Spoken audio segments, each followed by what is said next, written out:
think as long as we're getting better and learn something from that game, I mean, there's going to be so much for us to learn on the offensive end and on the defensive end and just how they carry themselves as, the top athletes in the world. And so just being able to hopefully talk to them a little bit before and then see how they execute and play and try and hold ourselves to that standard. On Monday, they pounded Destiny Slocum pretty hard at Gill Coliseum. Do you kind of expect the same thing Saturday? I mean, I think they're going to come in with something to prove. Obviously there's talk about us being, the top team in the country, and they're going to come in and give us their best game and give us their best shot. I mean, me, Ruthie, definitely Ruthie inside. So I think we're going to have to be ready for that, and we've been practicing for that, and I think it'll test us as well to see what we need to improve on as individuals. So you just mentioned that she watched a bit of the game against Stanford. Impressed by their physicality.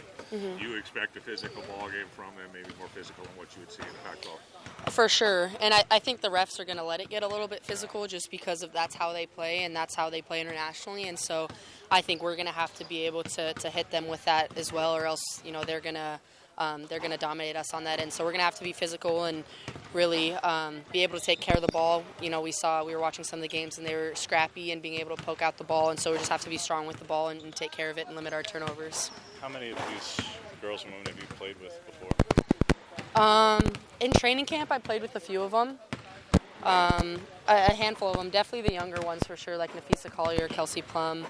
So I played with the younger ones. Some of the older ones I haven't played with because they were still in their season when I was at training camp. I was going to say, do you have any particular insight with Nafisa, because you train with Alex and obviously they're now engaged, so you have a little bit more insight into just her game and how she likes to play? No, I mean, I love watching her play. It's hard to say just because she was at UConn for most of my career here, but I love watching her play and seeing how hard she works on both ends of the floor, how hard she sprints the floor, and she's someone that I've looked up to, and obviously she had a great WNBA career and so a season, so just being able to watch her this year dominate has been awesome.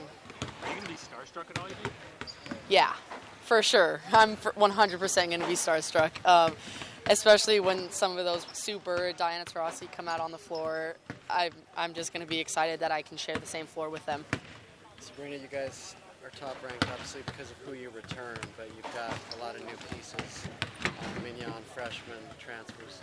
How have you gotten them ready for the challenge ahead of playing at that standard? Yeah, I mean, they were talking to me after our scrimmage, and they were nervous. They said that's the most people they've played in front of, and it's funny because I don't think they're really going to be ready for what's going to be here on Saturday and the rest of the season.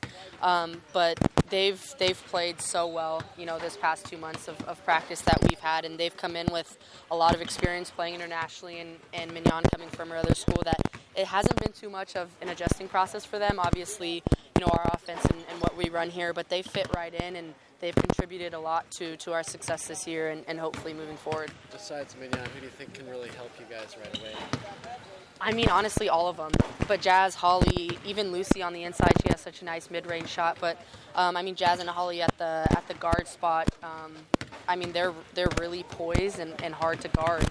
Even for us returners, Jazz is so good at conducting the offense at the one, and Holly's such a great slasher and scorer that they really, provide something for our team that we haven't had in that depth aspect of things.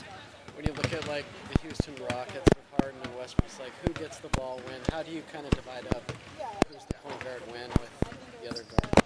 Oh, well, we don't care. If I get the rebound, I'll just take it and go, and then if they do and they're up the floor, I'll pass it. I think that's something, our team kind of embodies. We're so selfless, and we try and do whatever we can in order for us to win. So it doesn't really matter. They can shoot the ball really well also, so if they have to play off the ball, they will, and if I have to play off the ball, I will. You stepped into a different environment than what these freshmen stepped into when you were a freshman.